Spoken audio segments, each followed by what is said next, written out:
एक group captain भी था जिसे एक महिला के फर्जी सोशल मीडिया अकाउंट के जरिए फंसाया गया था। आर्म फोर्सेस के ऑफिसर्स, जवान और अदर रैंक को वर्दी वाली फोटोज किसी भी प्लेटफॉर्म पर डालने की मनाही थी, लेकिन सोशल मीडिया या फिर 89 इन एप्स के ऊपर कभी भी कोई रोक टोक नहीं थी। लेकिन इसके पीछे की मुख्य वजह ये निकली कि ये चाइनीज स्पॉन्सर्ड एप्स हैं, उसके साथ साथ इनका इंटरनेशनल डोमेन है और यही वजह है कि कोई भी भारत का कानून इनके ऊपर नहीं लगता। इसी वजह से एहतियात बरतते हुए इन एप्स को डिलीट करने के लिए कहा गया, ताकि कहीं से भी ये मोबाइल डेटा इंफॉर्मेशन या फिर किसी भी जवान, ऑफिसर्स और अदर रैंक की इंफॉर्मेशन गैदर करके इसको मिसयूज ना कर सके। चीन और पाकिस्तान के खिलाफ टू फ्रंट साइबर युद्ध की शुरुआत सेना ने पहले ही कर दी थी। इसीलिए सेना के हेडक्वार्टर और अधिकारियों के पेन ड्राइव के इस्तेमाल पर रोक लगी। मिलिट्री से जुड़ा कोई भी व्यक्ति पेन ड्राइव इस्तेमाल नहीं कर सकता। व्हाट्सएप पर कोई आधिकारिक जानकारी साझा नहीं की जाती और अब हर तरह के सोशल मीडिया प्लेटफॉर्म से रक्षा संबंधी अधिकारियों और सैनिकों को दूर रहने का आदेश दे दिया गया है। पिछले 2-3 वर्षों में भारत के सुरक्षा बलों पर चीन और पाकिस्तान के साइबर हमले बहुत बढ़ गए थे। तीनों सेनाओं की गोपनीय जानकारियां चीन और पाकिस्तान चुरा रहे थे। इसे रोकने के लिए देश की तीनों ही सेनाएं लगातार कदम उठा रही थी। 2015 से 2017 के बीच सैन्य बलों की हनी ट्रैपिंग के 5 मामले सामने आए थे। इनमें से 4 मामले थल सेना से और 1 वायु सेना से जुड़ा था। इसी साल फरवरी में ही नौसेना में पाकिस्तान की खुफिया घुसपैठ का पता चला था, जिसमें नेवी के 13 सदस्यों को गिरफ्तार किया गया था। ये लोग सोशल मीडिया एप्स के जरिए पाकिस्तान को देश की संवेदनशील जानकारियां लीक कर रहे थे। इस जासूसी रैकेट के पकड़े जाने के बाद इंडियन नेवी ने फेसबुक जैसे तमाम सोशल मीडिया के इस्तेमाल पर रोक लगा दी थी। साथ ही अधिकारियों, कर्मचारियों को निर्देश दिए गए थे कि वो संवेदनशील ठिकानों पर स्मार्टफोन लेकर न जाए। वजह ये थी कि इन स्मार्टफोन में मौजूद चीन के एप्स उस जगह के बारे में जानकारी हासिल कर सकते थे। आईएसआई अगर भारतीय सैन्य बलों को सोशल मीडिया के जरिए हनी ट्रैप में फंसा रहा था, तो वहीं चीन भारत में डिजिटल घुसपैठ कर रहा था। चीन की मिनिस्ट्री ऑफ सिक्योरिटी भारत की सुरक्षा में सेंध लगा रही थी। ये ऐप्स दरअसल चीन के जासूस थे और भारत में ये चीन के लिए जासूसी कर रहे थे। चीन को भारत में अपने लिए जासूसी कराने के लिए किसी को भेजना भी नहीं था और इन ऐप्स के जरिए तमाम जानकारी चीन तक पहुंच रही थी। चीन की इसी साइबर घुसपैठ को रोकने के लिए सरकार ने 59 ऐप्स पर पाबंदी लगाई। सेना ने जिन 89 मोबाइल ऐप्स को अपने जवानों को अनस्टॉल करने को कहा, उनमें सरकार के प्रतिबंधित किए हुए 59 चाइनीज ऐप्स भी हैं। लेकिन सेना ने जिन 89 ऐप्स को इंस्टॉल करने को कहा, उसमें एक भारतीय ऐप डेली हंट भी है। इस नाम ने कई जानकारों को चौंका दिया। डेली हंट एक न्यूज गैदरिंग और कंटेंट शेयरिंग ऐप है जो भारत की 14 भाषाओं में 3000 से ज्यादा कंटेंट प्रोवाइडर की सेवाएं अपने प्लेटफॉर्म पर देता है। इसकी मालिक एक भारतीय स्टार्टअप कंपनी वर्ड से। वैसे तो इसे न्यूज हंट के नाम से 2009 में लॉन्च किया गया था। 2011 में इसे वीरेंद्र गुप्ता की स्टार्टअप कंपनी वर्ड से ने खरीद लिया था। डेली हंट की कहानी भारत में स्टार्टअप की कामयाबी की सबसे चमकती मिसाल है। केवल 6 साल में ही इसके यूजर्स की संख्या 25 करोड़ तक पहुंच गई है। इसके यूजर औसतन 24 मिनट प्रतिदिन इस पर समय बिताते हैं।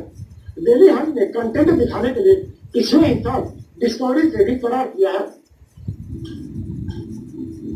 डेली हंट भारत के बहुत से मोबाइल यूजर्स के लिए खबर का सबसे बड़ा सोर्स बन चुकी है। इसकी सबसे बड़ी खूबी यह है कि अंग्रेजी के अलावा भारतीय भाषाओं में भी समाचार उपलब्ध कराती है। साथ ही साथ डेली हंट रियल टाइम मनोरंजन का कंटेंट मुहैया कराने के लिए भी कोशिश कर रही है। आज की तारीख में डेली हंट केवल भारत में ही टॉप न्यूज ऐप नहीं है। डेली हंट इस समय दुनिया के 19 देशों में नंबर 1 ऐप बन चुकी है। इसके अलावा ये 10 देशों के टॉप 10 ऐप्स में से एक है और डेली हंट की इसी कामयाबी में छुपा है उस पर सेना द्वारा प्रतिबंध लगाने का राज। आज डेली हंट पूर्वी यूरोप और मिडिल ईस्ट के बहुत से देशों में बेहद लोकप्रिय ऐप है। इसके लोकल डेटा इन देशों में भी स्टोर हो रहे हैं, जिन्हें पाकिस्तान और चीन एक्सेस कर सकते हैं। सोशल मीडिया पर सब कुछ शेयर कर लेने की आदत हिंदुस्तान के सुरक्षा कवच में सेंध लगा सकती है।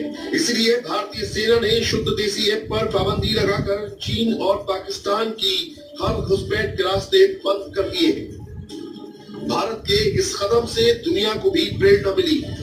अपनी साइबर संप्रभुता के लिए भारत ने ये जो सख्त कदम उठाया है, उसने कई देशों को ये हौसला दिया है कि वो चीन के साइबर अतिक्रमण के खिलाफ कार्रवाई करें। ऑस्ट्रेलिया और अमेरिका ने खुलकर कहा है कि वो चीन के साइबर विस्तारवाद पर लगाम लगाने जा रहे हैं। With respect to TikTok, I want to put it in the broader. जहाँ तक टिकटॉक की बात है तो मैं इसे बड़े स्तर पर देखता हूँ। हम इस बात की लगातार समीक्षा कर रहे हैं ताकि अमेरिकी नागरिकों की प्राइवेसी की रक्षा कर सकें और उनकी जानकारी को सेफ बना सकें। तो हमारा कदम किसी एक कंपनी या कारोबार को लेकर नहीं होगा, बल्कि हम ये सभी कदम अमेरिका की सुरक्षा को ध्यान में रखकर उठाएंगे और हम इसे बिल्कुल सही तरीके से करने की कोशिश कर रहे हैं। मैंने पिछले हफ्ते एक खास कंपनी के बारे में जो भी बोला था वो हमारी इसी नीति का एक हिस्सा है। हम चीन की कम्युनिस्ट पार्टी से हर तरह के खतरे की समीक्षा कर रहे हैं। Evaluating the threat from the Chinese Communist Party. चीन आज अपनी डिजिटल घुसपैठ से केवल भारत ही नहीं, बहुत से देशों की सुरक्षा के लिए खतरा बन चुका है। खुद FBI के डायरेक्टर क्रिस्टोफर रे ने कहा था कि अब चीन के डिजिटल अतिक्रमण की अनदेखी नहीं की जा सकती। चीन आज हमारे देश की सूचनाओं और बौद्धिक संपदा और साथ में आर्थिक समृद्धि के लिए बहुत बड़ा खतरा है। वो काउंटर इंटेलिजेंस और आर्थिक जासूसी करके हमें भारी नुकसान पहुंचा रहा है। चीन से हमारी आर्थिक सुरक्षा को खतरा है, जिसका मतलब हमारी राष्ट्रीय सुरक्षा खतरे में है। जैसा कि राष्ट्रीय सुरक्षा सलाहकार रॉबर्ट ओब्रायन ने कहा है कि हम अब चीन की करतूतों की तरफ से आंखें बंद नहीं रख सकते। भारत ने पहले 59 एप्स पर पाबंदी लगाई और अब सेना ने 89 एप्स को अनइंस्टॉल करने का आदेश देकर ये दिखा दिया है कि वो चीन और पाकिस्तान के खिलाफ टू फ्रंट साइबर वॉर के लिए पूरी तरह से तैयार है। अब फैसला बाकी दुनिया को करना है कि वो इन देशों की करतूतों को रोकने के लिए कितने ठोस कदम उठा सकते हैं।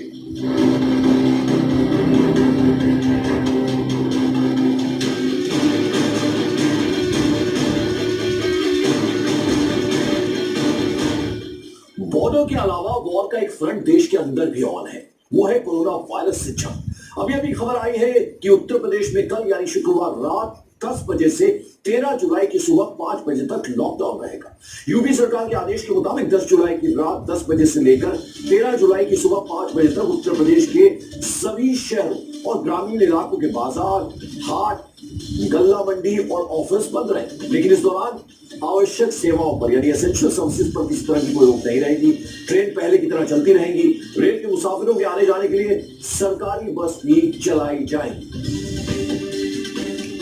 और उत्तर प्रदेश में कोरोना की रोकथाम के लिए यह कदम उठाना जरूरी है, क्योंकि यूपी देश में सबसे ज्यादा आबादी वाला राज्य है। इसलिए आज प्रधानमंत्री नरेंद्र मोदी ने उत्तर प्रदेश के लोगों से सीधी बात की।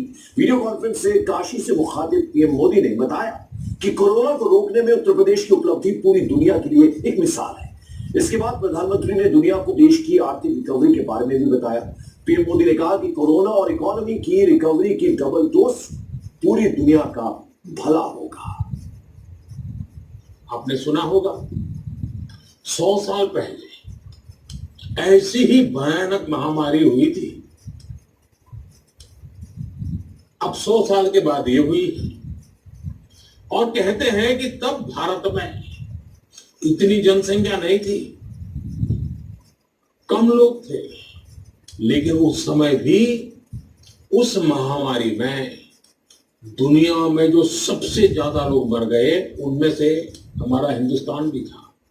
करोड़ों लोग मर गए थे। और इसलिए जब इस बार महामारी आई तो सारी दुनिया भारत का नाम